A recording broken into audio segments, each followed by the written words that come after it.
उत्तर प्रदेश के बदायूं शहर के सिविल लाइन्स इलाके में एक स्कूल है, होली चाइल्ड। निशा इसी स्कूल में पढ़ाती थी। उसका पति राजकुमार पादरी था और उसकी पोस्टिंग बदायूं जिला मुख्यालय से लगभग 23 किलोमीटर दूर वजीरगंज की एक चर्च में थी। चर्च में जब ज्यादा काम रहता था तो राजकुमार रात में वहीं रुक जाता था। निशा को स्कूल की बिल्डिंग में ही रहने के लिए कमरा मिला हुआ था, जहां पर वह पति राजकुमार और 2 बेटियों रागिनी व तमन्ना के साथ रहती थी। राजकुमार और निशा की मुलाकात लखनऊ में पादरी के काम की ट्रेनिंग के दौरान हुई थी, जो कि VCCI संस्था द्वारा अपने धर्म प्रचारकों को दी जाती है। कुछ मुलाकातों के बाद दोनों एक दूसरे को पसंद करने लगे। निशा मूल रूप से गोरखपुर जिले की रहने वाली थी। उसके पिता दयाशंकर पादरी थे। निशा की बड़ी बहन शारदा की शादी बरेली निवासी रघुवीर मसीह के बेटे दिलीप के साथ हुई थी। इसी के चलते बहन के देवर राजकुमार से निशा की नजदीकियां बढ़ने लगी। दोनों जानते थे कि घर वालों को इस रिश्ते से कोई ऐतराज नहीं होगा, अतः दोनों ने अपनी पसंद की बात अपने परिवार वालों को बता दी थी। राजकुमार ने लखनऊ में अपनी ट्रेनिंग पूरी कर ली, लेकिन किन्हीं कारणों से निशा को ट्रेनिंग बीच में ही छोड़ देनी पड़ी। राजकुमार बरेली निवासी रघुवीर मसीह का बेटा था। रघुवीर मसीह पुलिस विभाग में वायरलेस मैसेंजर के पद पर बदायूं में तैनात था। सन 2014 में पारिवारिक सहमति से राजकुमार और निशा का विवाह हो गया। रघुवीर मसीह के 4 बेटे और 2 बेटियां थीं। सबसे बड़ा बेटा रवि था, जिसकी शादी बाराबंकी निवासी अनुराधा से हुई थी। दूसरा दिलीप था, जिसकी शादी निशा की बड़ी बहन शारदा से हुई थी। उससे छोटा राजकुमार था और सबसे छोटा राहुल। राजकुमार की पहली पोस्टिंग कासगंज जिले के सोरो कस्बे में नवनिर्मित चर्च में हुई थी। इसी बीच राजकुमार की शादी हो गई और रघुवीर मसीह ने कोशिश करके राजकुमार का तबादला कासगंज से वजीरगंज करवा दिया। शादी के बाद कुछ समय तो अच्छा कटा। राजकुमार की मां आशा मसीह ने नवविवाहिता बहू निशा को हाथों हाथ लिया, पर निशा को राजकुमार के घर का माहौल रास नहीं आया। इसलिए उसने पति से कहा कि वो घर में बैठकर वक्त बर्बाद नहीं करना चाहती। निशा इंटरमीडिएट पास थी और उसकी अंग्रेजी भाषा पर अच्छी पकड़ थी। वो सोचती थी कि किसी भी इंग्लिश स्कूल में उसे नौकरी मिल सकती है। नौकरी करने वाली बात निशा ने पति और सास ससुर से बताई तो उन्हें इस पर कोई एतराज नहीं हुआ। निशा को इजाजत मिल गई और थोड़ी कोशिश से निशा को होली चाइल्ड स्कूल में नौकरी मिल गई। कालांतर में निशा 2 बेटियों की मां बनी, जिनके नाम रागिनी और तमन्ना रखे गए। अब उनका छोटा सा खुशहाल परिवार था। वे स्कूल परिसर में स्थित कमरे में रहते थे। राजकुमार और निशा का दाम्पत्य जीवन काफी सुखद था। किन्हीं खास मौकों पर वे लोग बरेली चले जाते थे। बदलने लगी निशा की सोच। सब कुछ ठीक चल रहा था, पर वक्त कब करवट ले लेगा इसका आभास किसी को नहीं था। स्कूल की नौकरी करते करते निशा को लगने लगा था कि राजकुमार से शादी करना उसके जीवन की सबसे बड़ी भूल थी। वो अच्छा खासा कमा लेती है। अगर उसने शादी की जल्दबाजी न की होती तो उसे कोई पढ़ा लिखा अच्छा पति मिलता और वो ऐश करती। ऐसे विचार मन में आते ही उसका दिल बेचैन होने लगा। जितना उसे मिला था उससे उसे संतोष नहीं था। उसकी कुछ ज्यादा पाने की चाहत बढ़ रही थी। कहते हैं अक्सर ज्यादा पाने की चाह में लोग बहुत कुछ गंवा देते हैं। निशा का भी यही हाल था। अब धीरे धीरे राजकुमार और निशा के जीवन में तल्खियां बढ़ने लगी। निशा छोटी छोटी बातों को लेकर मीन मेख निकालती और उससे झगड़ा करने की कोशिश करती। सीधे साधे राजकुमार को हैरानी होती थी कि निशा को आखिर हो क्या गया है। एक दिन निशा ने कहा, तुम क्या थोड़ी और पढ़ाई नहीं कर सकते थे? कम से कम मेरी तरह इंटर तो पास कर लेते। पढ़े लिखे होते तो तुम्हारा दिमाग भी खुला होता। मैं ज्यादा पढ़ा लिखा न सही, पर अपने काम में तो परफेक्ट हूँ। लोगों को अपने धर्म का ज्ञान बेहतर तरीके से देता हूँ। हालांकि मैं केवल हाई स्कूल पास हूँ, लेकिन मैंने ये ठान लिया है कि अपनी बेटियों को खूब पढ़ाऊंगा। राजकुमार बोला, बेटियों की फिक्र तुम छोड़ो, ये सब मुझे सोचना है कि उनके लिए क्या करना है।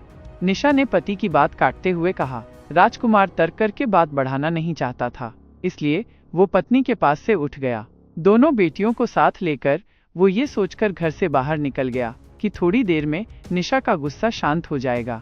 थोड़ी देर बाद जब वो घर पहुंचा तो निशा नॉर्मल हो चुकी थी। राजकुमार ने राहत की सांस ली। निशा ने राजकुमार का खाना लगा दिया। तभी स्कूल का चपरासी 20 वर्षीय अर्जुन आया और वो निशा को चाबियां देते हुए बोला, मैडम, मैंने बाकी ताले बंद कर दिए हैं, आप केवल बाहरी गेट का ताला लगा लेना, मैं घर जा रहा हूँ। अर्जुन, बैठो, चाय पीकर जाना, निशा ने कहा। निशा के कई बार कहने पर अर्जुन कुर्सी पर बैठ गया। अर्जुन बाबा कॉलोनी निवासी उमेंद्र सिंह का बेटा था। वह स्कूल में चपरासी था और उसका छोटा भाई किरनेश स्कूल के प्रिंसिपल के घर का नौकर था। कुछ देर में निशा चाय बना कर ले आई। चाय पीकर अर्जुन चला गया, लेकिन राजकुमार के दिल में कुछ खटकने लगा। उसने निशा से कहा, मुझे इस अर्जुन की आदतें कुछ अच्छी नहीं लगती। वैसे भी ये स्कूल का चपरासी है और तुम टीचर, तुम्हें अपने स्टैंडर्ड का ध्यान रखना चाहिए। निशा ने तुनक कर कहा, मैंने ऐसा क्या कर दिया जो तुम मेरे स्टैंडर्ड को कुरेद रहे हो? राजकुमार ने कोई जवाब नहीं दिया। वो बात को बढ़ाना नहीं चाहता था, लेकिन उस दिन के बाद निशा का ध्यान अर्जुन पर टिक गया। जब वो अकेली होती तो अचानक अर्जुन उसके जहन में आ बैठता। निशा के दिल के दरवाजे पर दस्तक दी। अर्जुन ने कुछ दिनों बाद राजकुमार की तबीयत खराब हो गई। वो कभी कभी 2 दिन तक चर्च में ही रुक जाता और बदायूं नहीं आ पाता था। इस अकेलेपन ने निशा को गुमराह कर दिया। अर्जुन एक स्वस्थ और स्मार्ट युवक था। वैसे भी निशा के साथ वो घुलने मिलने लगा था। अब राजकुमार की गैर मौजूदगी में वो निशा के कमरे में आ जाता और उसकी बेटियों के लिए खाने पीने की चीजें ले आता था। निशा के मन में अर्जुन अपनी जगह बनाने लगा था। निशा भी अर्जुन के बारे में सोचती रहती थी। वो उसकी मजबूत बाहों में समाने के लिए बेताब रहने लगी थी। उधर अर्जुन निशा को चाहता तो था, लेकिन निशा के पति की वजह से पहल करने की हिम्मत नहीं जुटा पा रहा था। कहा जाता है कि फिसलन की ओर बढ़ने वाले कदम आसानी से दलदल तक पहुंच जाते हैं। यही निशा के साथ हुआ। एक दिन शाम को निशा के पास राजकुमार का फोन आया। उसने कहा कि वो आज रात को घर नहीं आ पाएगा। इस फोन कॉल ने निशा के दिल में हलचल मचा दी। उसके दिल की धड़कनें बढ़ गईं। निशा के दिमाग में अर्जुन घूम रहा था। उसने कमरे से बाहर निकलकर देखा तो उस समय अर्जुन स्कूल के अपने काम निपटाकर घर जाने की तैयारी कर रहा था। तभी निशा ने उसे आवाज देकर बुलाया, अर्जुन, तुम कमरे में आओ, कुछ बात करनी है। अर्जुन कमरे में आ गया। निशा उसके लिए चाय बनाकर ले आई। निशा ने चाय का प्याला उसकी ओर बढ़ाते हुए कहा, अर्जुन, आज रात राजकुमार घर नहीं आएगा। अकेले में मुझे डर लगेगा। तुम आज रात यहीं रुक जाओ, जिससे मेरा भी मन लगा रहेगा। अर्जुन ने गहरी नजर से निशा को देखा। उसे निशा का अंदाज कुछ अजीब सा लगा। उसकी चुप्पी देखकर निशा ने पूछा, कुछ परेशानी है क्या? नहीं मैडम, ऐसी कोई बात नहीं है। मैं सोच रहा हूँ कि अगर साहब को पता चला तो पता नहीं वो मेरे बारे में क्या सोचेंगे। वो तो वैसे भी मुझे पसंद नहीं करते। तुम उनकी चिंता मत करो, तुम्हें मैं तो पसंद करती हूँ ना। निशा ने मुस्कुराते हुए कहा तो अर्जुन की भावनाओं में जैसे तूफान उठने लगा। उसने उसी समय जेब से मोबाइल निकाला और अपने घर फोन करके बता दिया कि स्कूल में कुछ काम होने की वजह से वो आज घर नहीं आ पाएगा। इसके बाद अर्जुन उसके कमरे में बैठ गया। निशा ने खाना बनाने की तैयारी शुरू कर दी। तब तक अर्जुन उसके दोनों बच्चों के साथ खेलने लगा।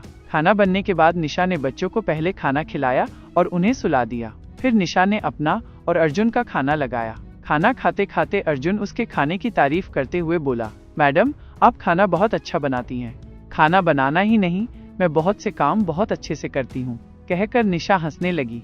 फिर उसने एक प्रश्न किया, अर्जुन, तुमने अभी तक शादी क्यों नहीं की? अर्जुन निशा को गौर से देखते हुए बोला, रिश्ते तो कई आए थे मैडम, लेकिन जब से आपको देखा है मेरा इरादा बदल गया है। क्या मतलब? निशा ने चौंकते हुए पूछा।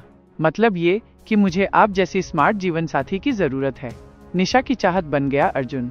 अर्जुन की बात सुनकर निशा मन ही मन खुश हुई कि इसका मतलब वो उसे पहले से ही चाहता है।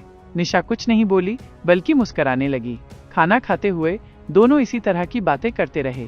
खाना खाने के बाद निशा ने अर्जुन का बिस्तर जमीन पर लगाते हुए कहा कि वो यहाँ आराम कर सकता है। इसके बाद रसोई का काम खत्म करके वो भी आ गई। उसने चटाई बिछाकर अपना बिस्तर भी जमीन पर लगा लिया। धीरे धीरे रात गहराती जा रही थी और वहाँ भी कुछ ऐसा होने वाला था जो किसी के लिए बर्बादी ला सकता था।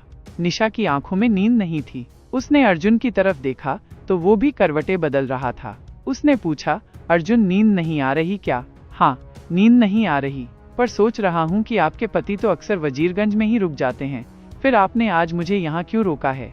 निशा ने हंसते हुए कहा, तुम क्या सचमुच अनाड़ी हो या अनजान बनने का नाटक कर रहे हो? मैंने तुम्हारी आंखों में कुछ खास देखा था, वही पिछले कई दिनों से मुझे परेशान कर रहा है। अर्जुन, भूख अक्सर दो लोगों को एक दूसरे के करीब ले आती है। ये क्या कह रही हैं आप?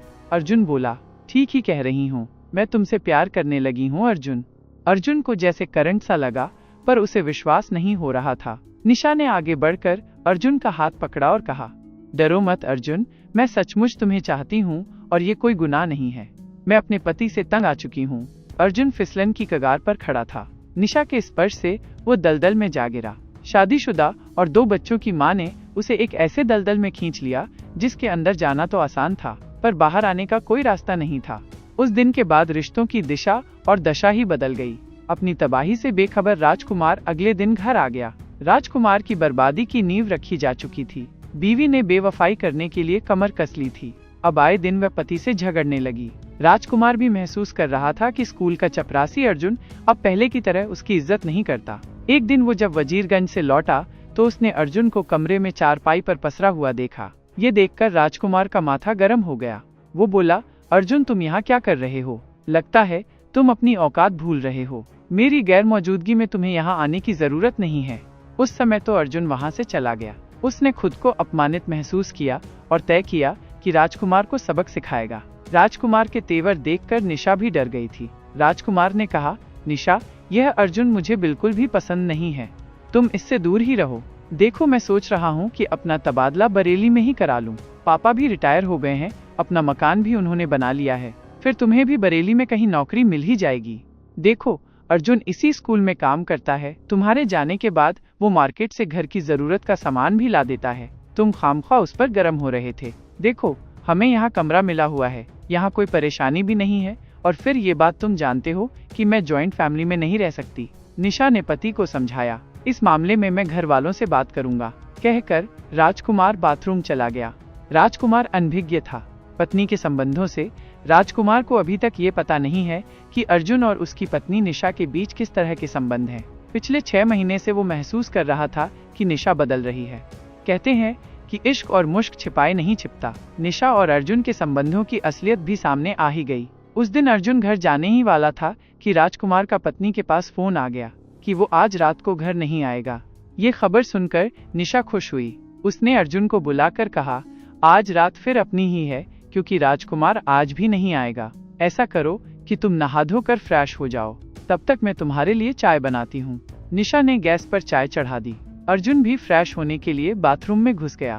फ्रेश होने के बाद वो निशा के साथ साथ चाय पीने लगा। चाय की चुस्कियां लेते हुए वो बोला, ऐसा आखिर कब तक चलेगा? हमें कुछ करना ही होगा। हाँ करेंगे। कहते हुए निशा ने कहा, अभी तो इन पलों को जियो जो हमें मिल रहे हैं। इसके बाद दोनों मौज मस्ती में लीन हो गए। अर्जुन इस बात से बेखबर था कि उसने बाहरी गेट बंद नहीं किया था। तभी अचानक दबे पांव राजकुमार वहां आ गया। बीवी को अर्जुन की बाहों में देखकर वो आगबूला हो गया। उसने अर्जुन की टांग पकड़कर खींची और उसे कई तमाचे जड़ दिए। किसी तरह अर्जुन उसके चंगुल से निकलकर भाग गया। तभी राजकुमार ने कहा कि वह इसकी शिकायत स्कूल से करेगा। अर्जुन के चले जाने के बाद राजकुमार ने निशा को जमकर लताड़ा। निशा उसके पैरों में गिरकर अपनी गलती की माफी मांगने लगी, पर राजकुमार के तेवर सख्त थे। उसने कह दिया कि अब हम यहाँ नहीं रहेंगे। राजकुमार ने पिता को फोन पर सारी बातें बता दी और कहा कि अब हम बरेली में नेकपुर स्थित अपने घर में रहेंगे। पति का फैसला सुनकर निशा परेशान हो गई। वो किसी भी हालत में बदायूं को छोड़ना नहीं चाहती थी। अतः उसने तय कर लिया कि वो पति नाम के इस कांटे को अपनी जिंदगी से उखाड़ फेंकेगी। अगले दिन राजकुमार वजीरगंज चला गया। निशा ने मौका मिलते ही अर्जुन को एकांत में बुलाकर कहा, अगर मुझे चाहते हो तो तुम्हें राजकुमार को रास्ते से हटाना होगा। अर्जुन का दिल तेजी से धड़कने लगा, क्योंकि ऐसा तो उसने कभी सोचा ही नहीं था। उसे चुप देख निशा बोली, हाँ मैं ठीक ही कह रही हूँ। आज राजकुमार जब घर आएगा तो तुम घर आकर उससे अपनी गलती की माफी मांगना और उसका विश्वास जीतना। इसके आगे क्या करना है मैं बाद में बताऊंगी। अर्जुन ने ऐसा ही किया। राजकुमार जब घर पहुंचा तो अर्जुन उसके घर चला गया। उसे देखते ही राजकुमार उस पर भड़का तो अर्जुन ने उससे अपनी गलती पर अफसोस जताते हुए माफी मांग ली। सीधे साधे राजकुमार ने उसे माफ कर दिया और कहा कि अब वैसे भी हमें यहाँ नहीं रहना है। माफी मांगकर काट दी जीवन की डोर पर अर्जुन के दिल में राजकुमार के प्रति क्या था, ये बात राजकुमार नहीं जानता था। राजकुमार मौत की दस्तक को सुन ही नहीं पाया था।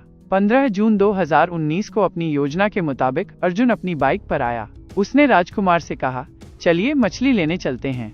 राजकुमार भी माहौल का तनाव कम करना चाहता था। वो अर्जुन को माफ कर चुका था। साजिश से अनजान राजकुमार अर्जुन के साथ बाइक पर बैठ गया। अर्जुन बाइक को इधर उधर घुमाता रहा। फिर बाइक मझिया गांव के सुनसान इलाके में ले गया और बोला, अब बाइक आप चलाओ, मैं पीछे बैठता हूँ। राजकुमार ने ड्राइविंग सीट संभाली। दोनों शर्की रेलवे स्टेशन से कुछ ही दूरी पर पहुंचे थे कि बाइक पर पीछे बैठे अर्जुन ने जेब से तमंचा निकाला और राजकुमार के सिर पर गोली मार दी। राजकुमार का बैलेंस बिगड़ा और वो बाइक समेत जमीन पर गिर गया। राजकुमार खून से लथपथ था। अब योजना के मुताबिक राजकुमार को रेलवे ट्रैक पर डालना था ताकि उसकी मौत ट्रेन एक्सीडेंट लगे। अर्जुन चाहता था ट्रेन एक्सीडेंट समझा जाए। खून से लथपथ राजकुमार को अर्जुन ने रेलवे ट्रैक पर डाल दिया। उसके कपड़े भी खून से लथपथ थे। रेलवे लाइन पर पड़ा राजकुमार तड़प रहा था। वो अभी जिंदा था, पर अर्जुन ने जो सोचा था हो नहीं सका। कासगंज से बरेली जाने वाली ट्रेन तब तक गुजर गई थी। अब सुबह 5 बजे से पहले वहां से कोई गाड़ी निकलने वाली नहीं थी। अर्जुन ने बाइक स्टार्ट की और घर आ गया। उसने खून सने कपड़े उतारे। कपड़ों पर लगा खून देखकर घर वाले सन्न रह गए। उन्होंने अर्जुन से जब सख्ती से पूछताछ की तो पता चला कि अर्जुन ने राजकुमार का कत्ल कर दिया है। अर्जुन ने अपने कपड़े धो डाले और घर वालों से सख्त लहजे में कहा कि कोई भी अपना मुंह नहीं खोलेगा। उसने निशा को काम हो जाने की खबर फोन पर दे दी। रात जैसे तैसे गुजर गई। सुबह मॉर्निंग वॉक पर निकले लोगों ने रेलवे ट्रैक पर लाश देखी तो किसी ने इसकी सूचना रेलवे पुलिस को दे दी। पुलिस वहां आ गई और लोगों से लाश की शिनाख्त कराने की कोशिश की, पर उसकी शिनाख्त नहीं हो पाई। सिविल लाइंस थाने की पुलिस भी वहां पहुंच गई। उधर राजकुमार को 15 जून को बरेली जाना था। यह बात उसने फोन पर अपने पिता रघुवीर को बता दी थी, लेकिन वह रात में घर नहीं पहुंचा तो घर वाले परेशान हो गए। इधर थाना सिविल लाइंस के थाना प्रभारी ओपी गौतम, सीओ राघवेंद्र सिंह राठौर और एसपी सिटी जितेंद्र कुमार श्रीवास्तव भी मौके पर पहुंच गए थे। फोरेंसिक टीम भी जांच के लिए पहुंच गई थी। जांच में पुलिस को मृतक की जेब से 100 रुपए का एक नोट और एक पर्ची मिली। पुलिस ने जरूरी कार्रवाई करके लाश पोस्टमार्टम के लिए भेज दी। 17 जून को लाश का फोटो अखबारों में छपा तो रघुवीर के एक रिश्तेदार जेपी मसीह ने उन्हें फोन करके पूछा कि राजकुमार कहाँ है। रघुवीर ने कहा कि राजकुमार को बरेली आना था पर आया नहीं है। सब जगह फोन कर लिया पर उसका कुछ पता नहीं है। तब जेपी मसीह अखबार लेकर रघुवीर के घर पहुंच गए और उन्हें अखबार दिखाया। अखबार में अपने बेटे की लाश का फोटो देखकर रघुवीर की आंखों से आंसू निकल आए। वो परेशान हो गए। तभी उनके पास पुलिस कंट्रोल रूम से भी फोन आ गया। रघुवीर अपने रिश्तेदारों के साथ पोस्टमार्टम हाउस पहुंच गए और लाश की शिनाख्त बेटे राजकुमार के रूप में कर दी। निशा भी किसी से खबर पाकर घड़ियाली आंसू बहाती हुई पोस्टमार्टम हाउस पहुंची। वो वहां इस तरह से रो रही थी जैसे उसका सब कुछ लुट गया हो। पोस्टमार्टम के बाद लाश बरेली लाकर उसका अंतिम संस्कार कर दिया गया। निशा के हाव भाव देखकर रघुवीर की समझ में कुछ आ रहा था। उन्हें शक था कि उनके बेटे की हत्या निशा ने कराई होगी, क्योंकि उसे रंगे हाथ पकड़ने पर राजकुमार ने उसकी शिकायत अपने पिता से कर दी थी। रघुवीर ने जांच अधिकारी के सामने अपनी पुत्र वधू और अर्जुन के नाजायज संबंधों का खुलासा कर दिया था। पुलिस ने अर्जुन को हिरासत में ले लिया। अर्जुन ने अपने हाथ पर ब्लेड से निशा का नाम लिख रखा था। पुलिस ने निशा और अर्जुन को आमने सामने बैठाकर पूछताछ की तो दोनों एक दूसरे पर इल्जाम लगाने लगे। उनकी दीवानेपन आशिकी की हवा निकल चुकी थी। दोनों ने ही अपना जुर्म स्वीकार कर लिया। अब दोनों को जेल जाने का डर सता रहा था। पुलिस ने भादंवी की धारा 302, 201 के तहत मुकदमा दर्ज करके उनसे विस्तार से पूछताछ की और कोर्ट में पेश कर जेल भेज दिया। रागिनी और तमन्ना ने माँ बाप दोनों को खो दिया था। राजकुमार की माँ आशा मसीह ने कहा कि उसे तो विश्वास ही नहीं हो रहा कि उनकी बहू उनके सीधे साधे बेटे को मरवा सकती है। अब इस उम्र में उन्हें अपने बेटे की बच्चियों की परवरिश के लिए जीना होगा। निशा के पिता दयाशंकर और माँ गीता को बेटी के इस गुनाह पर अफसोस होता है। उन्होंने तो कभी कल्पना भी नहीं की थी कि निशा ऐसा भी कर सकती है। काश राजकुमार मौत की दस्तक को सुन पाता तो उसे अपनी जान से हाथ न धोना पड़ता।